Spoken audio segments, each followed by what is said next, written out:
Hey folks, I'm Dr. Amy Pearlman. I'm a board certified urologist with expertise in sexual, hormonal, and genitourinary health. And I'm coming at you from the SMSNA in Grapevine, Texas with my favorite person in this world. I think every time we do a talk, I literally introduce you every time as my favorite person, Dr. Rachel Rubin. I'm going to tell Larry Lipschitz. Say hello to the crew, Rach. Hi, everybody. I'm so happy to be here. I'm Rachel Rubin. I'm a urologist with fellowship training in sexual medicine. And it's fun to be at a sex meeting together. How are you? It's so awesome. Now, you've been very busy at this meeting. How many talks are you giving? I don't know. I think there's like 4 talks or something like that. Okay. Yeah. So I want to start with a talk that you gave yesterday. It was in like the plenary session. And you were talking about the GSM guidelines. And you had everyone, you were like, everyone take out your phone because now this is your job, right? That last slide gave me goosebumps because people, I think, are feeling now that it is their job because now there are guidelines. Can you touch on that? Yeah, it's really revolutionary, actually. And you and I have talked about the GSM guidelines before, the Genitourinary Syndrome of Menopause guidelines that were put out by the American Urologic Association, but they were endorsed by the Menopause Society, the Sexual Medicine Society, ISWISH, the International Society for the Study of Women's Sexual Health, the Urogynecology Society, the Female Urology Society. So they were these guidelines that actually a lot of people said, yeah, like this is ours too. Like we have a part of this. So the fun part of getting people to sign up to this guideline is now the societies have spoken. And so all the people in the societies have no choice but to say, this is now our medicine. And it's so beautiful because GSM was really housed in gynecology, right? Vulvovaginal atrophy. It was just, a little vaginal dryness, use some lubricant, use some moisturizers. And with these guidelines that we've worked really, really hard over the years to get through, we're saying, no, this is actually really serious. This is serious urology. And this is serious sexual medicine. And by doing that, and now that the guidelines are here, we have to teach them. We can't just expect people to know how to write prescriptions, expect them to know what to do. And so it's really all hands on deck to really get people interested, excited. And so I only had 10 minutes to talk about it. And it was, so how can I Get a very impactful how do I get people to change their practice on Monday? That's really the way I'm trying to do it. I don't think I've ever seen someone so passionate about guidelines ever, right? And guidelines come out, like a new guideline comes out maybe like once a year-ish, or they're updated, and at the AUA meetings, they sort of announce these guidelines. And there have been guidelines that have been updated that, like the CPPS, chronic prostatitis, chronic pelvic pain guidelines. No one's really talking about that one. I don't know that a lot of people know that one was also announced like at the AUA. So you're being really loud about these guidelines.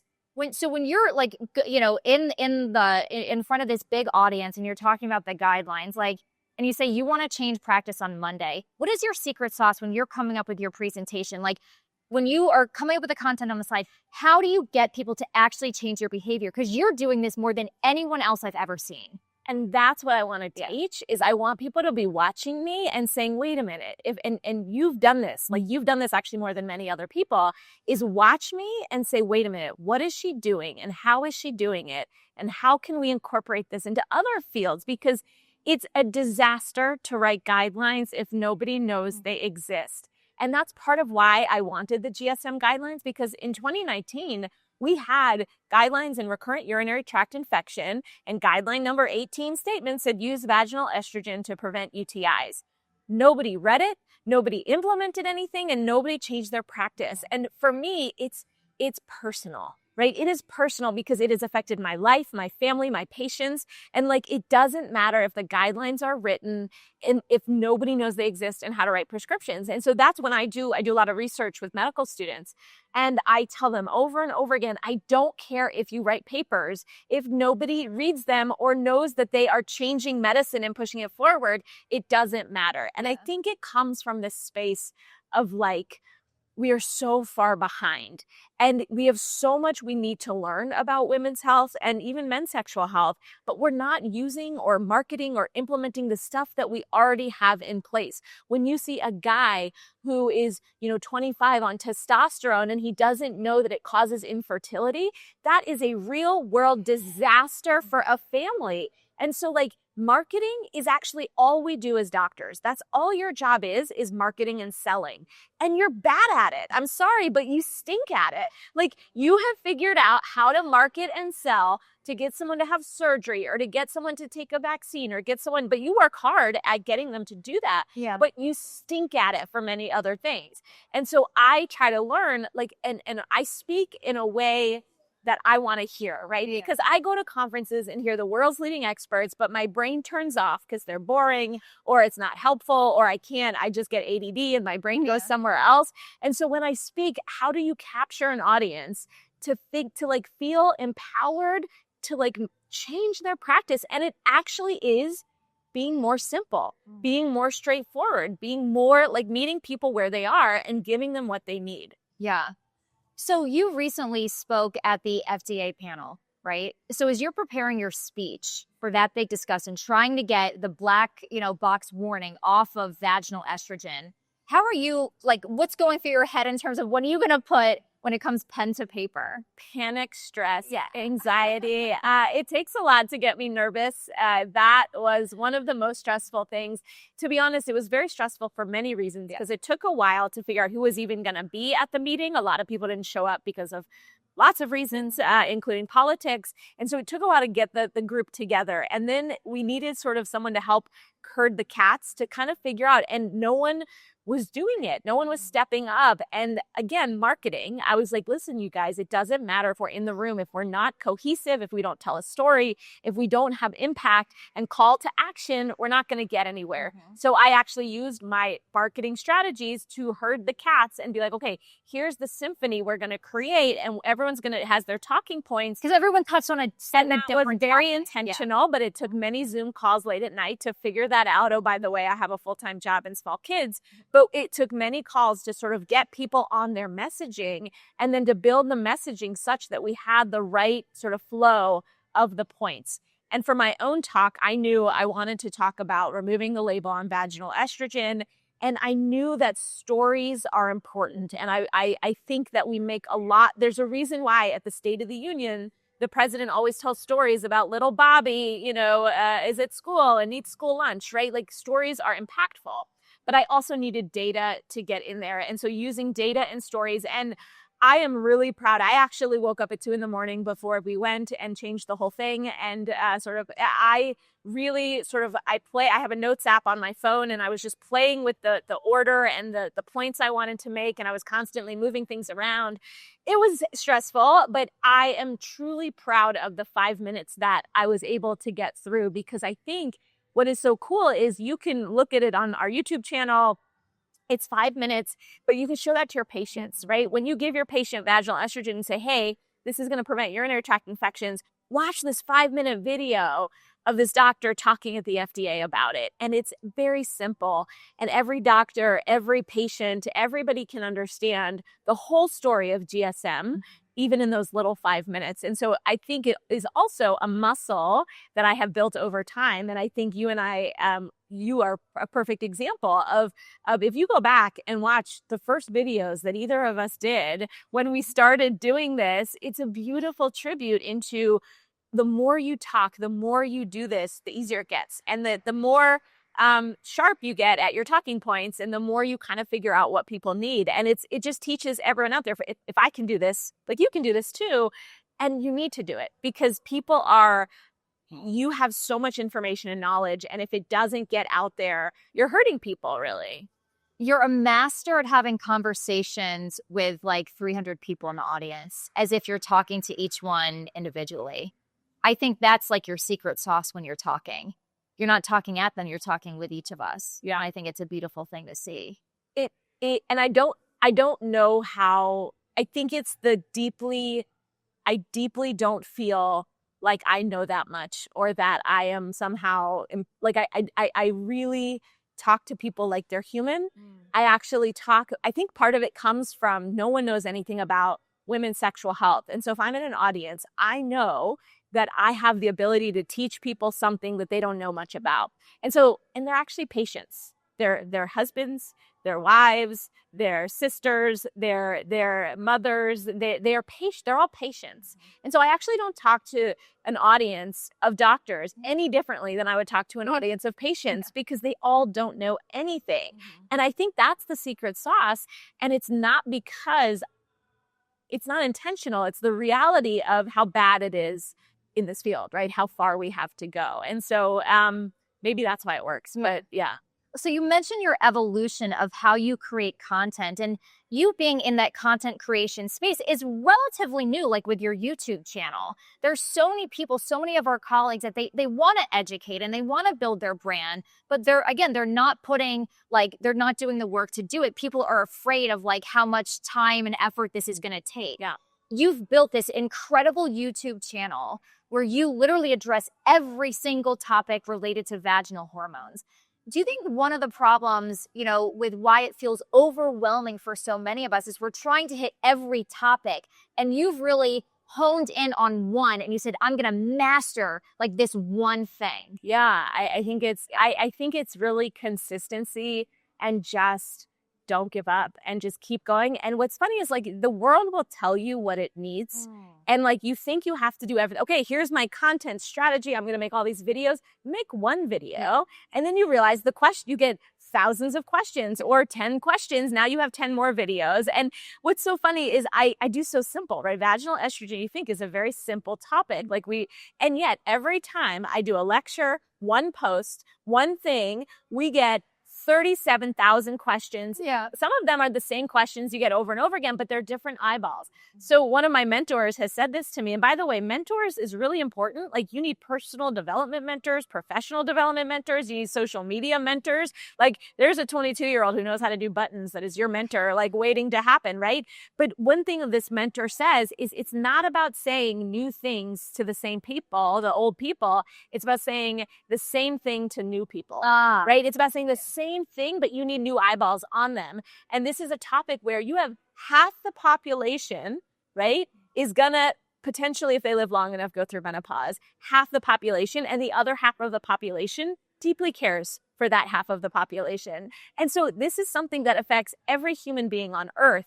I'm one person. And so it is this insane idea of how do you educate that many people. And so we need to inspire other people to educate those people. And we need to inspire, at every level. And so that fuels me, right? That's really fun for me, but it is overwhelming. And honestly, it's funny, I'm talking later today about how to build a practice, how to sort of build a brand and a practice. I get 10 minutes to talk about it, which is funny because I want to talk about it for hours. But the reality is you and I, people would look at us and be like, oh, you guys are overnight successes. Wow, you're everywhere. You popped up everywhere. It's like, no, I have been at this. They're like, do you even work? Yes, right? I've been at this consistently for almost 10 years now, right? Like in 2016 is when this all really started.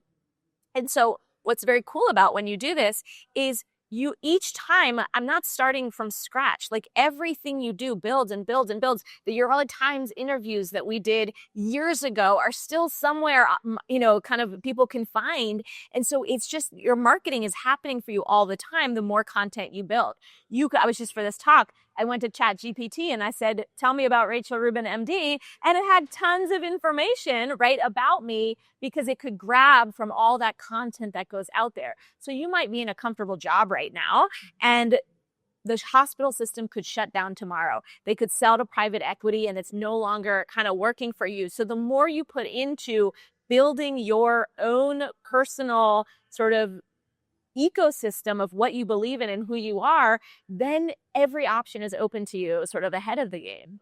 It's a really interesting concept. When I talk to younger people and they don't yet have like a social media or like any sort of digital platform, and I'm like, why don't you start with YouTube and start with some educational videos? But, my messaging has changed a little bit over the years because, when I was previously at a university, everything was like, hi, I'm Dr. Amy Pearlman. I direct the men's health program at the University of Iowa, all that stuff. And then at some point I made a transition and said, hey, I'm Dr. Amy Pearlman. I'm a board certified urologist, because even though I had no plans at the time to make a career transition, I wanted this content to live with me wherever I went.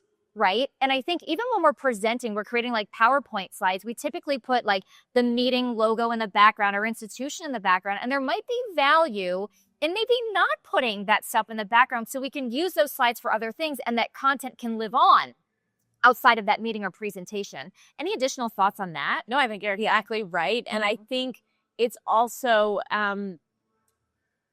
marketing and selling, as I said earlier, it's your job.